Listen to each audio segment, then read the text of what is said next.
Halo, assalamualaikum. Apa kabar kalian semua? Baik-baik kan? Semoga baik-baik terus yo.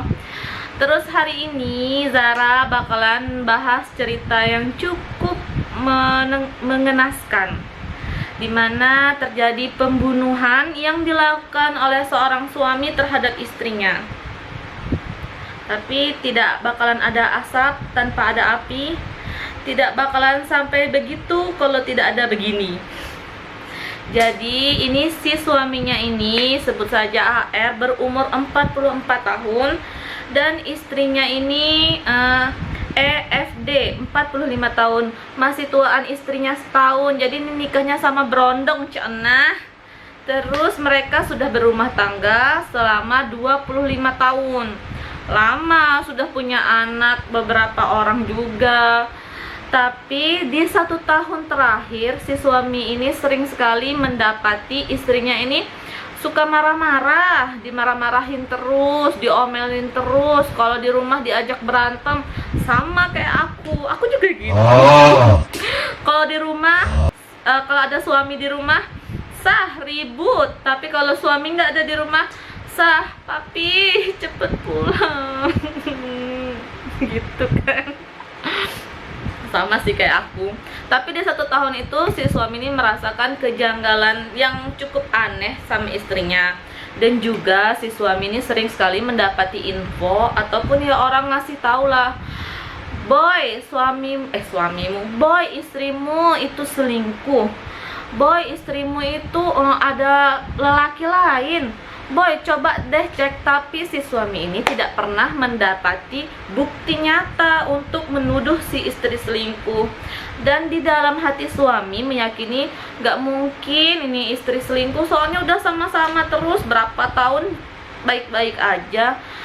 Karena rasa terlalu cinta, jadi omongan orang tuh ya udahlah nggak usah didengar. Biasanya orang tuh cuma sirik nih dengan kehidupan rumah tangga kami.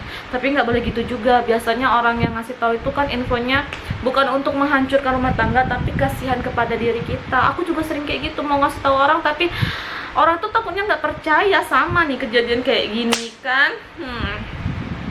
Jadi si istri ini ternyata selingkuh sama seorang pria, sebut saja namanya A. A ini berumur 36 tahun.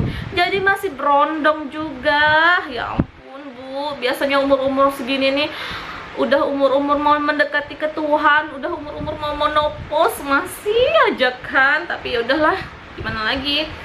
Jadi kejadian ini terjadi di Madura, dimana seorang suami tega membunuh istrinya dengan beberapa kali bacokan pakai celurit. Dan juga selingkuhan istrinya itu dibunuh di tempat dan mengalami luka yang cukup parah. Ya Allah, dimana beberapa kali dia menghantam tubuh selingkuhan istrinya itu dengan celurit. Nah, ya Allah, parah banget sih. Kejadiannya itu tepat pada tanggal 22 April 2025. Jadi sekitar 22 minggu yang lalu. Tapi kita bahas dulu di 10 hari sebelum kejadian. Jadi si istri meminta suaminya untuk menemani ia mengambil paket COD di satu tempat. Karena hati yang begitu cinta dan sayang, walaupun duit tinggal sedikit, si suami menyanggupi si istri untuk mengambil paket COD. Ya udahlah bang, kawannya aku dulu lah ke sana. Ngapain dek? Mau ambil COD? Ada duitnya? Nggak ada, pakai duit abang dulu lah. Terus sudah sampai di lokasi, si istri menyuruh si suami untuk menunggu di tempat yang cukup jauh dari lokasi untuk mengambil paket.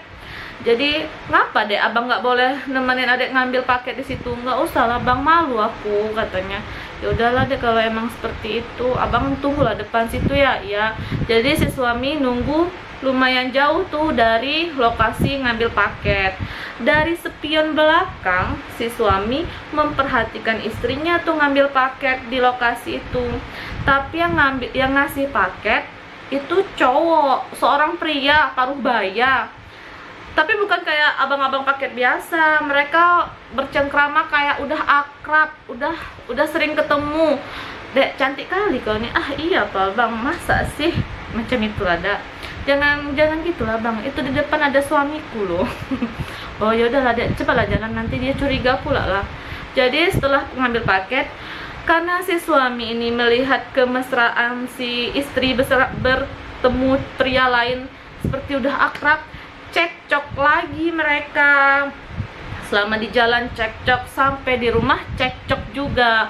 Akhirnya suami memutuskan untuk minggat dulu nih keluar rumah. Ya udahlah, bosan kali aku di rumah, ribut terus lah.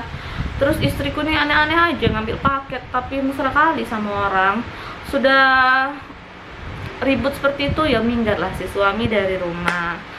Jadi selama 7-8 hari ini si suami tidak tinggal di rumah bersama istri. Kesempatan ini bukan membuat istrinya itu kepergian suaminya ini bukan membuat istrinya itu semakin sedih suami minggat, tapi membuat istri semakin bahagia karena dia lebih bisa berleluasa untuk bercengkrama dengan si selingkuhan. Akhirnya di satu malam, tepatnya di tanggal 21 April 2025, si suami mendapati telepon dari temannya.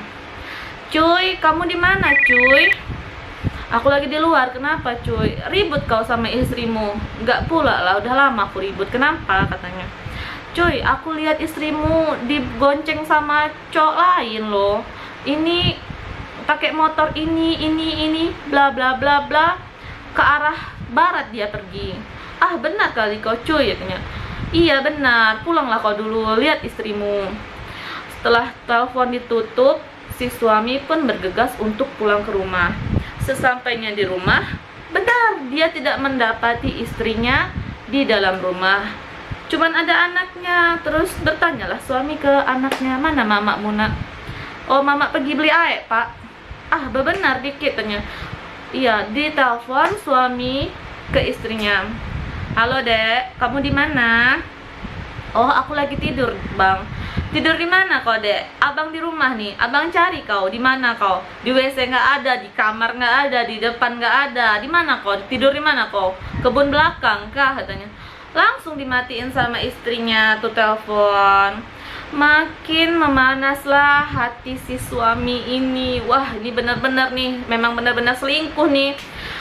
Info-info ataupun berita-berita selama ini yang tidak dipercayai, akhirnya dipercayai juga, karena ini memang ada buktinya nih, istrinya memang benar-benar hilang dari rumah.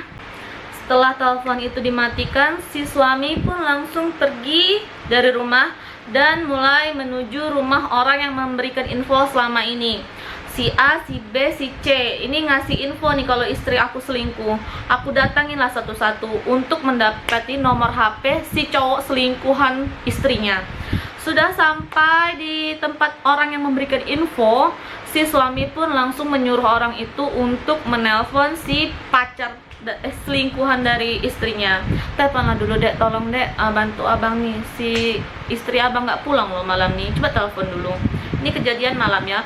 Teleponlah sama temannya ini. Sudah ditelepon, yang ngangkatnya malah istrinya si AR ini. "Halo Bang Agus, Bang Agus di mana?" "Oh, Agus lagi tidur," kata istri si AR ini. Karena mendengar suara istrinya di telepon si Agus, si suami pun yakin, oh ini bener nih, si istri aku nih selingkuh sama Agus nih. Si Agus sudah, si A nih, si Agus, kita sebut aja Agus ya. Si Agus nih, "Oh, sekarang nginep di mana Kak?" Di Surabaya Dek." "Kenapa?" "Oh, nggak apa-apa, nanya aja," katanya. "Yaudah, salam sama Bang Agus ya," katanya. Oh yaudahlah, ditutuplah telepon tuh. Karena mendengar penjelasan si istri bahwa mereka menginap di Surabaya, si suami pun berniat untuk meminjam mobil menyusul ke Surabaya. Tapi si suami lupa kalau si istri tidak menyebutkan alamatnya. Jadi dari malam itu sampai tengah malam, si suami itu tegak berdiri di jembatan Suramadu menunggu istrinya untuk lewat ke arah Madura.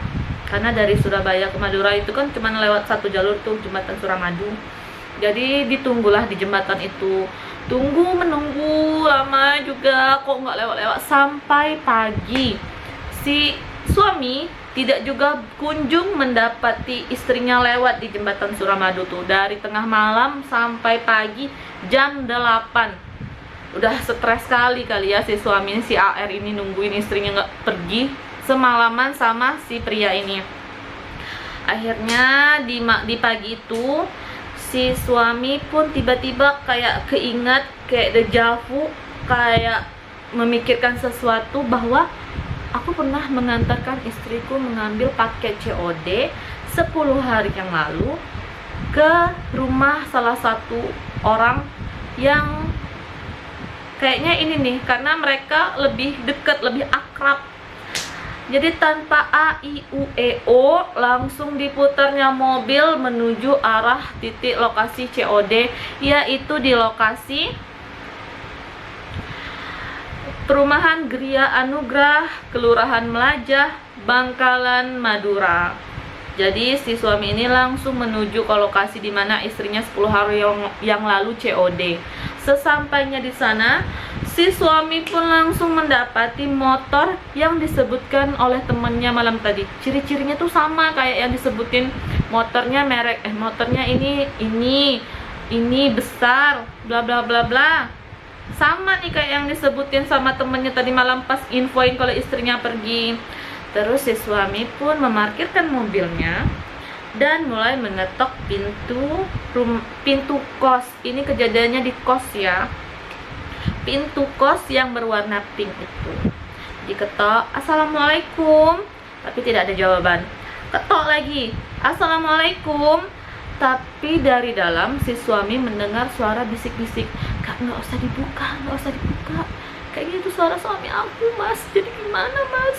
Itu suara suami aku," kata si istri di dalam kamar. Karena dia mendengar bisikan dari dalam, ia pun kembali ke mobil dan mengambil celurit di dalam mobilnya. Kemudian dengan api yang sudah dengan api cemburu yang sudah menguap-nguap dan emosi, si suami pun langsung mendobrak pintu kos itu berapa kali. Sudah didobrak dan dia mendapati sang istri memang sedang berada sama pria lain di dalam kamar kos itu. Akhirnya tanpa pikir panjang si suami pun langsung menghajar, mencelurit itu istrinya sekali.